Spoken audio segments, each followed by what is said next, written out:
One of the most difficult problems or challenges for anybody that's engaged in foreign policy and foreign policy decision-making is understanding a foreign country, getting a clear sense of how that country articulates its interests, its own goals, what drives that country as it pursues its foreign policy interests.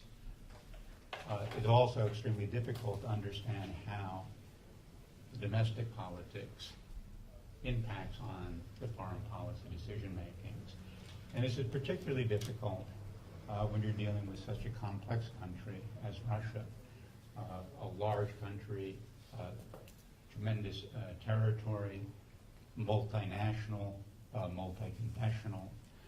And what an administration does, at least in my experience, is it comes in and it latches on to a certain narrative about how Russia is going to act.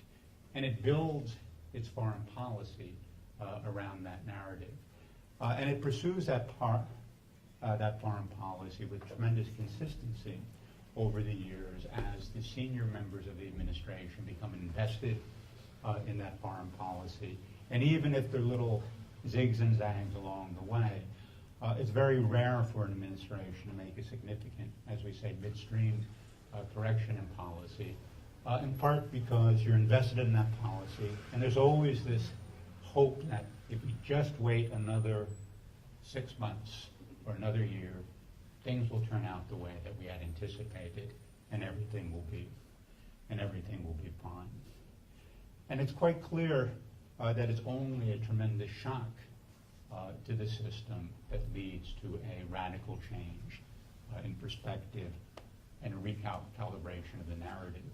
So the best example in recent history is the annexation of Crimea, where the Obama administration really does a 180-degree turn in the way it thinks about Russia and the possibilities about Russia.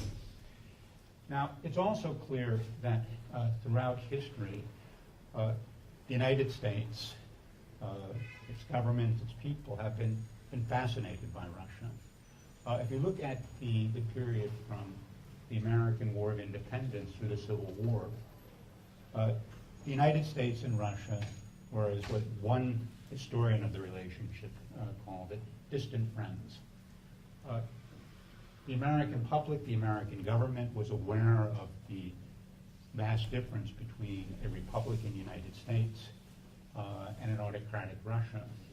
And yet the two countries were held together and worked on a friendly basis out of common fear of Great Britain at that time, and also because they had non-conflicting policies of expansion across their continents. The United States and Russia, in a sense, had a sense of a common destiny, a common sense of time and space, a soil that led to fairly good relations between the two governments and between large segments of the American public and the Russian public. Now, this begins to change in the last half of the 19th century as the United States emerges as a significant player on the global stage. We have clearly conflicting interests in East Asia at that time. And as we're developing these conflicting interests, the difference between a Republican United States and an autocratic Russia begins to exercise more influence on the way Americans think about Russia as a counterpart. It's interesting at this time, we see the emergence of the first broad-based American effort to reform Russia, a movement that's called Free Russia. And curiously, one of the leaders of this movement was a man named George Kennan, a relative of the perhaps more famous George Kennan that develops the containment theory in the years after the Second World War. It's also interesting that at this time, the Jewish question emerges as a problem in U.S.-Russian relations. It emerges because the United States insisted that its Jewish entrepreneurs who were investing in Russia would be treated the way other American entrepreneurs were treated. And the Russian government, for its part, insisted that Jewish entrepreneurs would be treated the way they treated their own Jewish population. They would be subjected to all the discriminatory policies that weighed on Jews in Russia at that time. And of course, the anti-Jewish pogroms in the beginning of the 20th century had a dramatic impact on shifting American public opinion. And the focus then was of Russia as a despotic power that was going to be hostile to the United States, and a country which the United States had an interest in reforming. Again, the missionary impulse, that's very important in American foreign policy. The situation moves towards deeper antagonism after the Bolshevik Revolution in Russia in 1917. The establishment of a political system that is clearly alien to American values, a refusal by the United States to recognize the Bolshevik regime, in part because it had repudiated Tsarist era debt, it had seized American property, and also, with an interesting sort of contemporary twist, because of the subversive efforts by the Bolsheviks inside the United States in supporting communists and socialists who were opposed to the American system at that time. And so the United States has a policy of non-recognition, and that policy is ended only in 1933 as the war clouds are gathering over Europe, and the United States feels under threat from Japanese imperialism in East Asia. After that, we get a period that many people look at as one of cooperation between the United States and Russia. It's the Second World War, where the two countries are presented as allies in dealing with the threat of Nazi Germany. The United States, in its Lend-Lease program, provided significant material support to the Russians, the Soviets, who were bearing the brunt of the conflict on the Eastern Front. We have these pictures of the meeting at the Elbe, something that resonates up to this day, and something that Russians continually point to as an example of what the United States and Russia could do together if they cooperate fully on any sort of issue.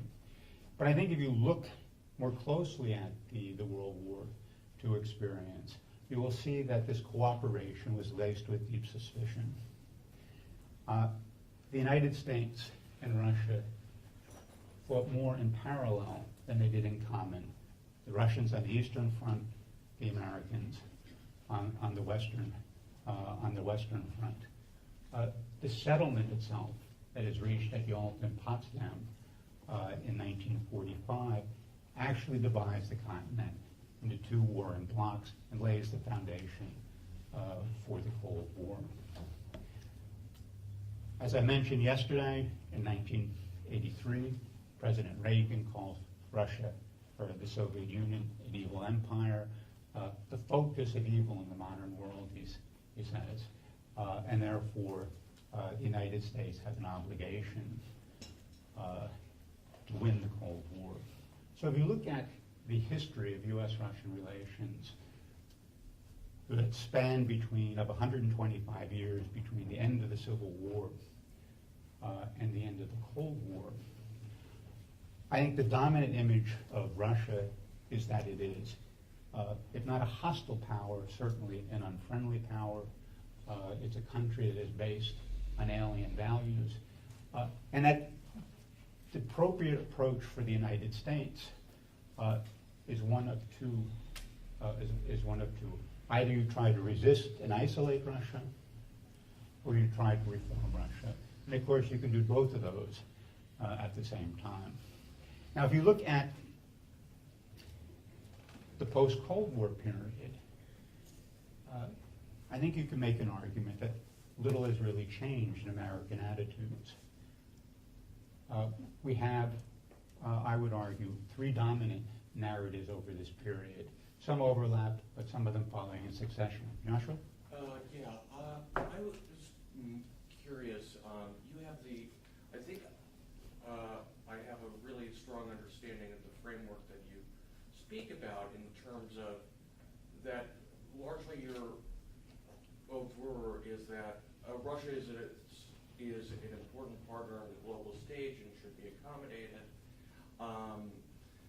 What I'm curious about is thinking about these theoretical frameworks that you're using in the anecdotal setting, like in 2007, in your involvement with Klimakov, or in 2009 with the reset policy. We don't have much time with you, and I'd love to hear more about your specific experiences using these theoretical frameworks on the actual political stage, if that's possible. That's possible. Can we get to that in the question-answer period? And I'll pick that up, or do you want me to start right now? Well, it's a lot. There's a lot to talk about. I don't know where one can start. I can talk in more detail about my own experience in government, the challenges that we went through. But actually, some of this will come up as I go through the discussion of how we dealt with Russia in the 1990s and the 2000s, the various narratives that we pursued. Because I think certainly in the 1990s and into the 2000s. My view of what was happening in Russia differed significantly from the one that dominated the discussion, certainly during the Clinton administration. And even though I spent a considerable amount of time in the Bush administration, there were significant differences between the way I would have dealt with Russia and many of my colleagues would have dealt with Russia at that point.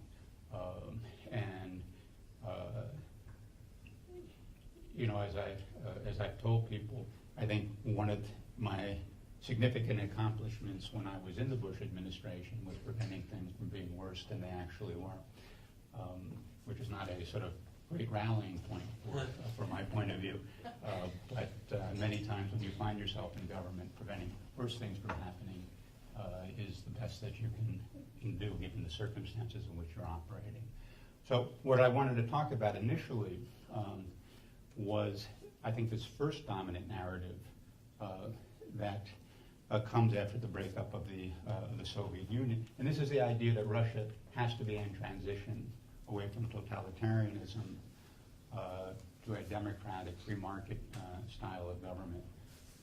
Something that I think you can understand given the circumstances of the time.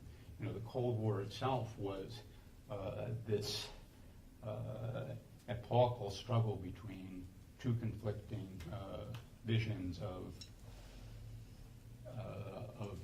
the relationship between state and society, the role of the individual in history, individual rights, and so forth. And it was clearly believed in Washington, and I would argue in Moscow, that if you could avoid having a nuclear Armageddon, then victory would go to that system that was more productive and more dynamic. And Americans, as I said yesterday, clearly believed that in 1991 that they had won the Cold War. And there were various reasons for that. We talked a little bit about Fukuyama, this idea of the end of history. And so we've demonstrated the superiority of liberal democracy over fascism and communism. But Fukuyama wasn't the only sort of intellectual impulse behind that. Samuel Huntington wrote a lot about the third wave of democratization that he claimed started in 1974 with the overthrow of the dictatorship in Portugal. It then proceeded to Africa, the Portuguese colonies there, Latin America, and by the end of the 1980s was engulfing the communist world. And obviously would engulf, according to this theory, the former Soviet space after 1991. And back at this time, we were also beginning to talk much more about globalization. And globalization at that point it was assumed, would impose a certain uniformity of functions and forms on various countries. And that clearly the superior form and function would be along the lines of the Western model. Now, there was another reason that we found this idea of transition attractive at that time, and that was because the Russian leadership said it wanted to move in that direction. Yeltsin himself, we want to become a normal country, and that meant becoming much more like the United States. And so this reform impulse that you saw in the Clinton administration was somewhat different from the way it had been historically, because we weren't trying to reform Russia in resistance to Russian rulers. We were trying to reform Russia in cooperation with Russian rulers. And because we believed that Russian reform was deeply in America's strategic interest, we reached the conclusion that we needed to do everything that we could to assist that reform effort. So Clinton talks about a strategic alliance with Russian reform. We developed a close working relationship with this coterie of reformers led by, at one time, Prime Minister Yegor Gaidar, and the privatization czar, Anatoly Chubais. We worked very closely with our Western European allies to develop consensus about how we're going to assist the Russian reform effort. We developed this idea of the Washington Consensus with a focus on fiscal and monetary actions that are going to drive the country towards a market economy, create the macroeconomic stability you need to attract significant sums of assessment. And then we put together, or cobbled together, a large aid package to Russia.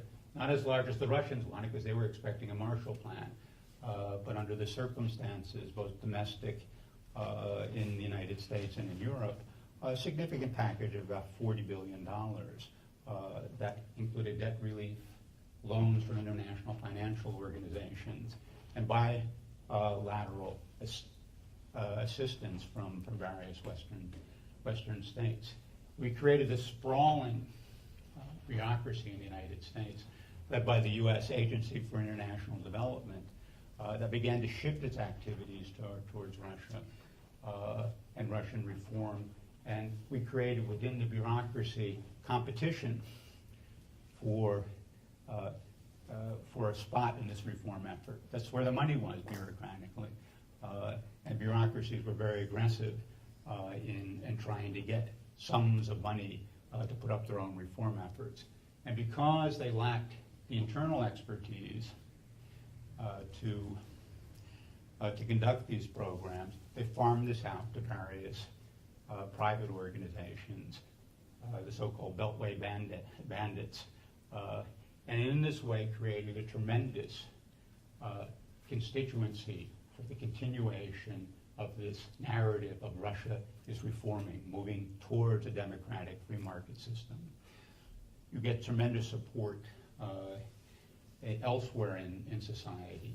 You get bankers and brokerage firms that are building up Russia as one of the leading emerging markets, a place to invest. The media is also invested in this. You go back and look at the New York Times, the Washington Post, or the Wall Street Journal at that time, article after article about how Russia was moving in the appropriate direction, and a tendency to downplay the negative aspects of it. And for those of you who were in academia at that time, you saw the emergence of transitology, right? The study of how countries move from totalitarian states to democratic free market societies, and a lot of effort inside Russia of gathering all the details about the development of political parties, reports being written on the beer lovers party and so forth. All of this on the assumption that this was going to provide the key to our understanding of how this transition was going to take place. Now, there was significant resistance to this political inside Russia itself. I remember the October events of 1993. If you looked at the polling results from both 1993 and 1995, the people returned political forces that are opposed to the radical reform effort. And the response of the administration is not that we need to rethink the reform process, at least on the economic side. The response of the administration is to encourage Yeltsin and the radical reformers to use the executive powers they have to push through the necessary economic reforms against the will of the State Duma at that time. In a sense, a form of economic determinism, that if we just got the economics of this right, that would lay the foundation for the rise of the middle class, which in turn would lay the foundation for a more open democratic society. So tremendous resistance to changing the fundamental policy or challenging the narrative. And of course, this all comes or falls apart in the summer of 1998 when you get the financial crisis, the collapse of the ruble, and that's followed by something we talked about yesterday, the conflict in Kosovo. That really puts an end to this idea that Russia is going to make a rapid transition to a free market democracy, and that it's a country that we're going to be able to work with comfortably on global affairs. And so the question is, what did the administration miss? And here, I think there's another narrative, clearly a minority narrative, about what was happening in Russia in the 1990s. And here's where I come in, because I was part of that minority narrative. And the argument is that Russia wasn't so much undergoing a process of reform as it was experience a radical decline in its economic prospects. That the state wasn't turning itself into a democracy, but state power and authority was collapsing in the 1990s. And that this wasn't only a process that had begun after the breakup of the Soviet Union in 1991, but the process of decline, the process of the decline of the crumbling of state power actually had its roots in the Soviet period. On the economic side, you go far back as the middle of the 1970s to trace the economic decline or the demographic decline. The crumbling of state power begins somewhat later in the middle of the 1980s under Gorbachev, as he makes an effort to revitalize the Russian system. And so what we focused on when we looked at Russia was the way that oligarchs and regional barons were accumulating power in resistance to Moscow, creating these economic and territorial fiefdoms where they basically ran things without reference to what Moscow was talking about. We paid more attention to the very steep economic decline in Russia at that point, the 40% drop in GDP in the first 8 or 9 years of the 1980s, and an argument that that was the important development. We needed to grasp that and build a foreign policy around that.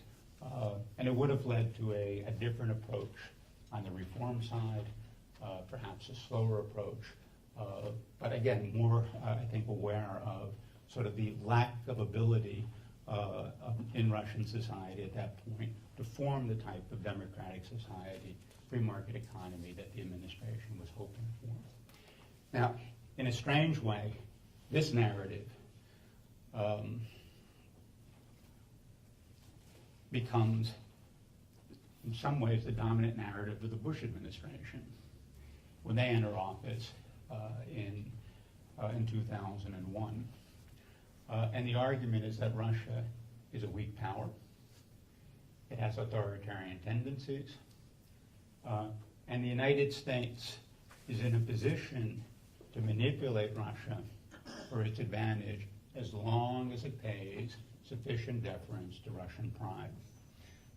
So it's a policy that I would argue is sort of a modified form of the resist policy. That is, Russia is not in a position to resist forcefully what you're doing, so you basically have a free hand to shape the policy, even if your actual policy choices are opposed by the Russian government.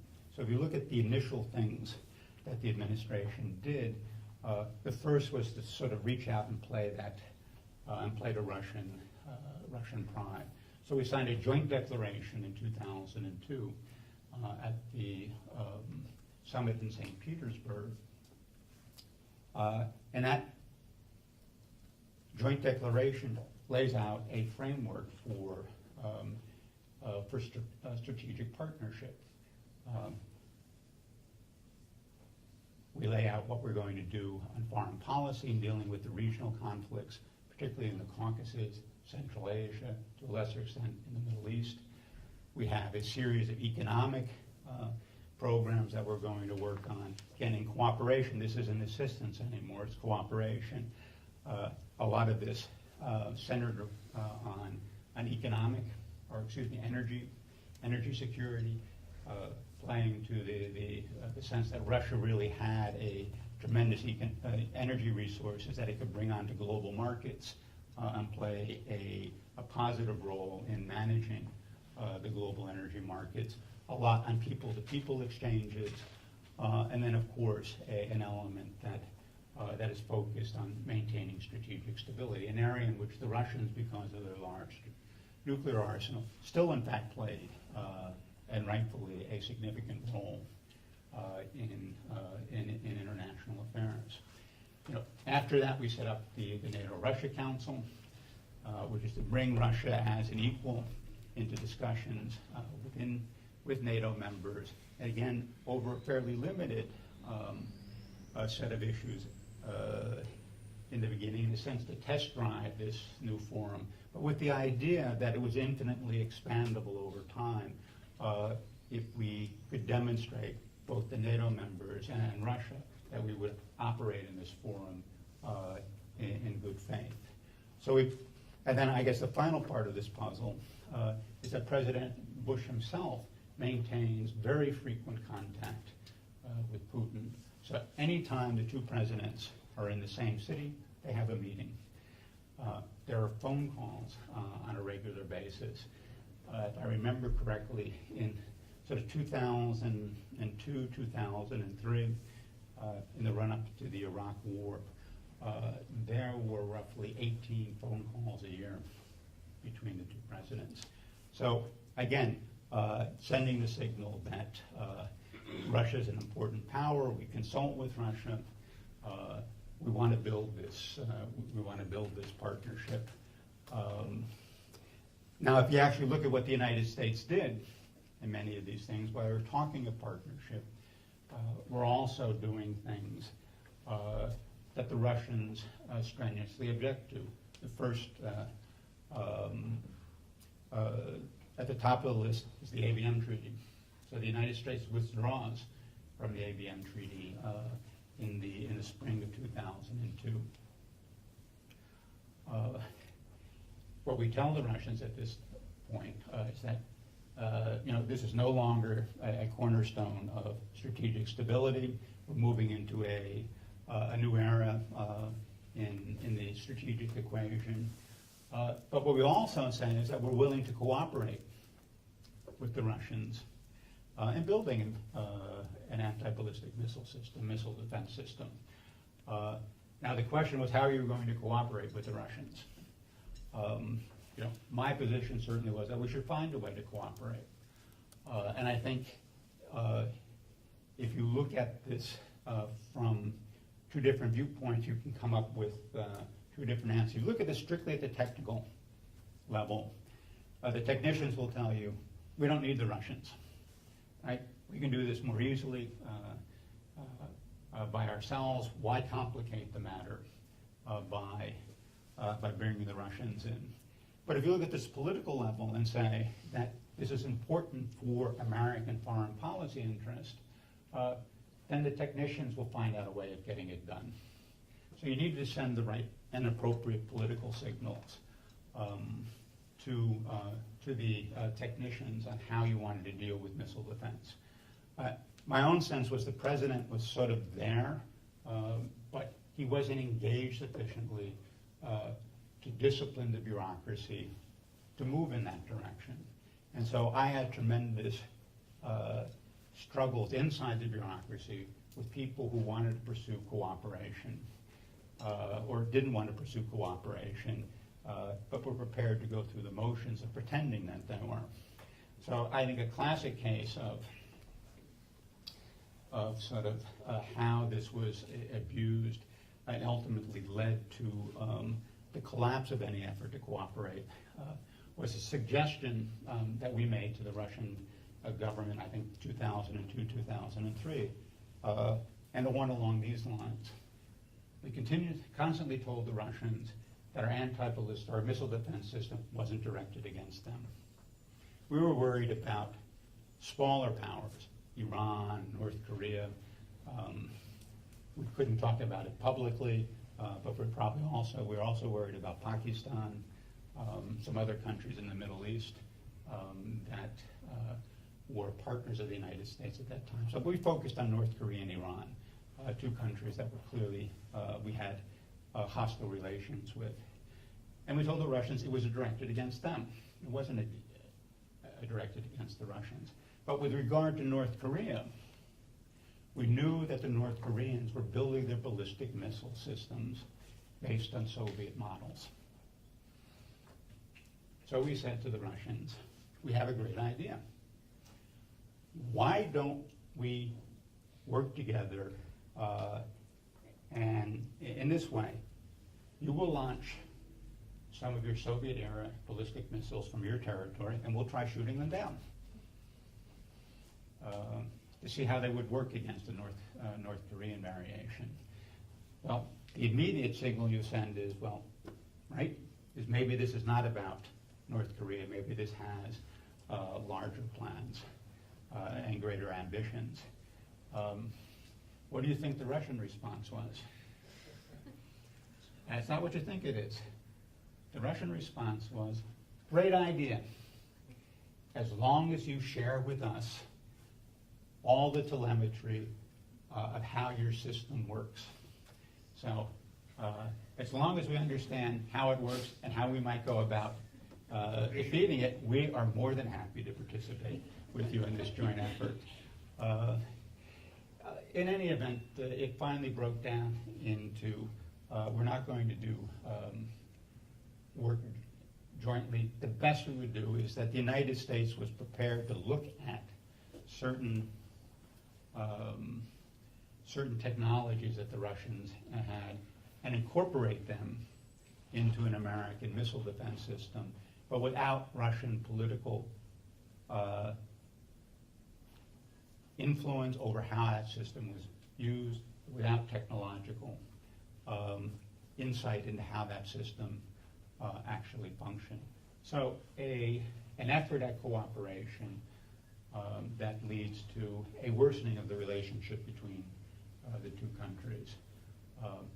My thought was that, again, if you looked at this, that the two countries together could have built a much more effective missile defense system, because at that time the Russians were in advance of us in propulsion technology, and we clearly had better battle management skills through our computer systems than the Russians did. So you could have wed those together if you wanted to. So that's one example where the cooperation didn't work. And again, because a large part of the American bureaucracy thought that Russia was weak, that we didn't need to deal with them. We could throw them some bones. If they took them, that was fine. If not, we would go ahead and do what we wanted to do. Same thing with NATO. We give the Russians the Nato-Russia Council, but we then expand NATO in 2003, and we include 7 countries. the choice that was facing the United States at that time was the 2 or 7 variation. The 2 variation would have brought in Slovakia and Slovenia into the alliance, and it sort of made sense. You brought in Slovakia, and it actually gave Hungary a border with the rest of the NATO countries. When we brought Hungary in 1999, it was sort of an island in Eastern Europe. And Slovenia was the most advanced of the former Yugoslav republics, and also bordered on NATO at that time, in a very small country. So there was a debate within the administration of whether you do the big bang or the smaller. I thought the smaller one made more sense because it was a logical explanation for it, and it didn't throw down the gauntlet to the Russians. But there was tremendous pressure, both within other elements of the administration, I think more broadly within the Congress at that time, to go for the big bang. And so what did you do? In addition, you bring in Bulgaria and Romania with borders on the Black Sea. But most irritating to the Russians, you bring in the Baltic states, right? Countries that had been part of the Soviet Union and part of the Russian Empire for decades. And you also bring them in understanding that these are very difficult countries to defend. If you look at where they're located, if you're really concerned about Russia, then it's hard to defend these countries. And the other thing that sends the wrong signal is that these countries were clearly anti-Russian. The reason they wanted to be in the alliance was to get protection against Russia, which was at odds with what the alliance was saying it was trying to do with Russia at that time. We're trying to build a partnership. That's why we have the Nato-Russia Council. So that's an added irritation. You can't double down on that irritation in 2008 when the Bush administration actively is pushing for Georgia and Ukrainian membership. Do you mind? I have one question. You met with the Russians in 2007 before the Georgian crisis. What were you discussing with your Russian counterparts at that time, and what were the issues that the Russians were feeling as significant crisis management? Was something like Georgia an issue that came up in their minds, in their discussion? Georgia is a long-standing issue. I left the government in February 2007, so my last meetings with the Russians are in 2006.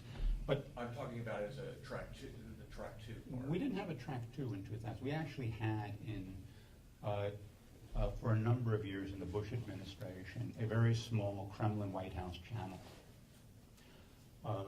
which we set up in order to be able to discuss sensitive issues without a lot of the bureaucratic interference. In a sense, the idea was that we both sides of the Kremlin and the White House, that there was significant bureaucratic resistance, both on the Russian side and on the American side, to pursuing a much more cooperative relationship. Something we talked about yesterday, these national security bureaucracies that have been formed in the Cold War still had a very suspicious view of one another and were very hesitant to engage in cooperative relationships. So we set up this channel, 4 people on a side. We alternated between Moscow and Washington, and we would spend a day in discussions of a whole range of issues in U.S.-Russian relations, but particularly the most sensitive ones, to see whether it was possible to work out understandings of how we were going to deal with it, to lay a basis for cooperation in the future. And we did some very sensitive things on alleviating concerns on the Russian side about certain things that had happened to, how can we put it, some of their operations abroad, and the role the United States may or may not have played in thwarting them. But we also had significant discussions over Georgia. Now, Georgia was a complicated problem at this point. You had, again, Russian resistance, the whole idea of the breakup.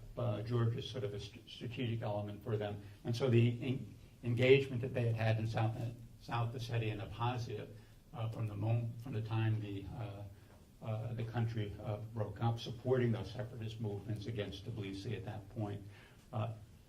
Greater hostility because Shevardnadze became president of Georgia, and Shevardnadze was most known for within the Russian elite as a man who had played an instrumental role in the policies that led up to the breakup of the Soviet Union. But there was also another complicating factor, and that is that the Chechen rebels had a safe haven in what was called the Pankizi Gorge, just across the border from Chechnya, and they moved across Georgian territory in order to conduct their operations inside Chechnya.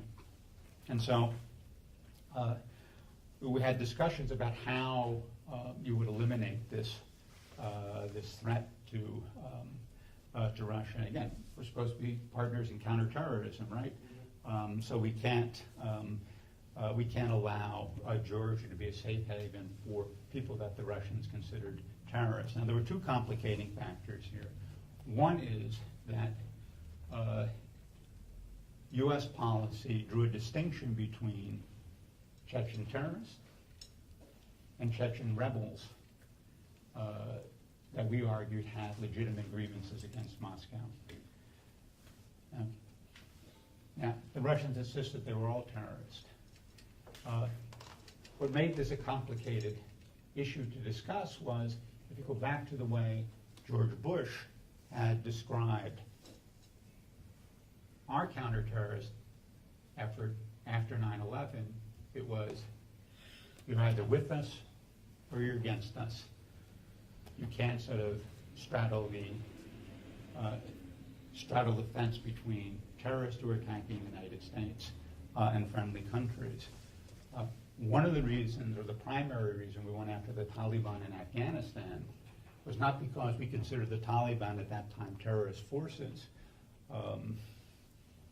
We considered them, we went after them because they were providing a safe haven to Al-Qaeda that had attacked us.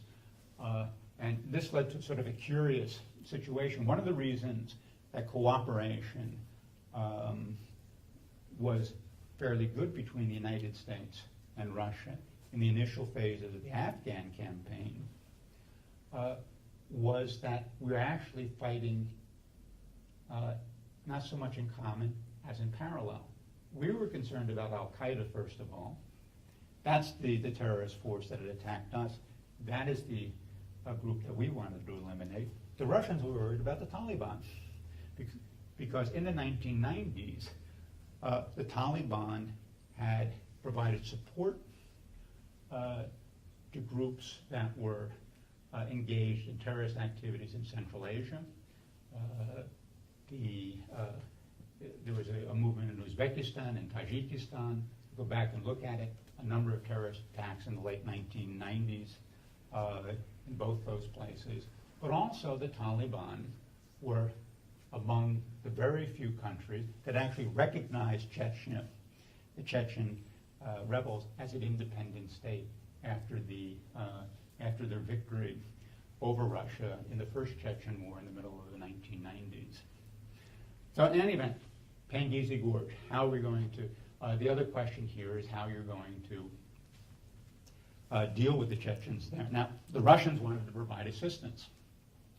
The United States was opposed to having or condoning Russian activities on Georgian territory. So we did two things.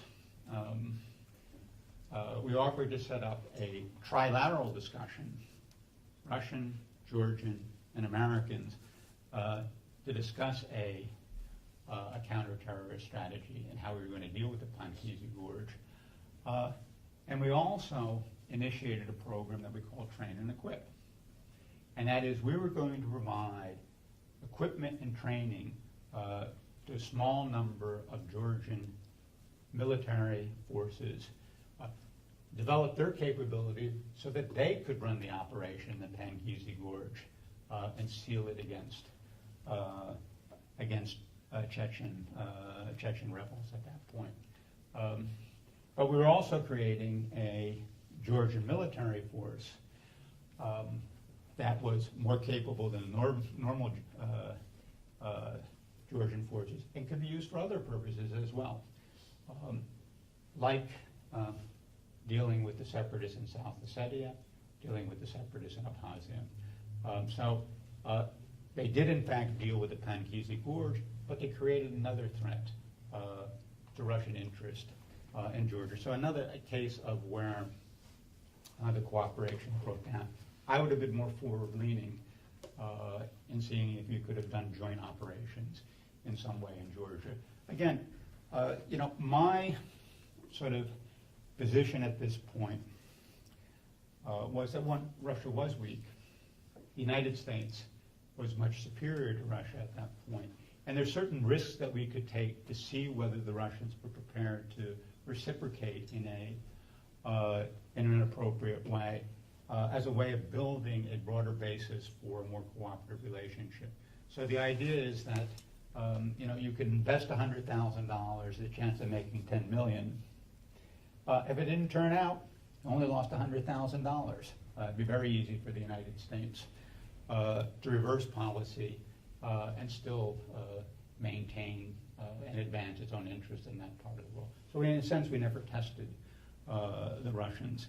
So we had that effort at all as well. So the ABM system, NATO expansion, the way we dealt with the Chechen crisis, all things that we did along lines that were, at that time, we thought advantageous to the United States, but with facing significant resistance on the Russian side. And my argument would be that we never took that interest sufficiently into account. Now, I guess the other thing on the Georgian side, which is also interesting, is that at this point the Russians were interested in withdrawing some of their military forces from Georgia proper. They had a base around Tbilisi. They had another base around Batumi. And they actually came to us asking whether we could help mediate this with the Georgians, make sure we got the Georgians not to create problems as they were withdrawing their forces. Whether the Russians were withdrawing their forces because they wanted to send a message of goodwill to the Georgians, or whether it played into a larger strategy of how we might use military force against Georgia in the future, I think is an open question, which I don't have the answer to at this point. So to sort of sum this all up, a number of things we did that the Russians found inconsistent with our rhetoric about strategic partnership. Georgia in NATO becomes the real sticking point, and you get the Russo-Georgian War of August 2008. A clear message by the Russians that they're prepared to use force in order to prevent Georgia from moving closer to NATO. Now, the Abm administration continues with this idea of Russian weakness, despite the Georgian events of 2008. They do that in part because, although the Russians emerged victorious in a very short war, it wasn't a very capable military operation. They lost 4 aircraft, including a strategic bomber. How the Georgians managed to shoot them down is a mystery, I think, to many, many people. The Russian soldiers themselves, when they seized Georgian barracks, understood that the Georgians were actually living better than Russian recruits. So it had a demoralizing impact on the Russian military. So that The Obama administration looked at this and said, well, this is not a significant military victory. Russia won against a third, fourth echelon military force, and we can continue to operate on the assumption that Russia is weak, and that is what they did. So you can, when the Arab Spring erupts and you get the first signs of unrest in Syria, Assad has to go, even though we knew Assad was a Russian client at that point. There are other efforts in pushing American interest in and around Russia's periphery. The support for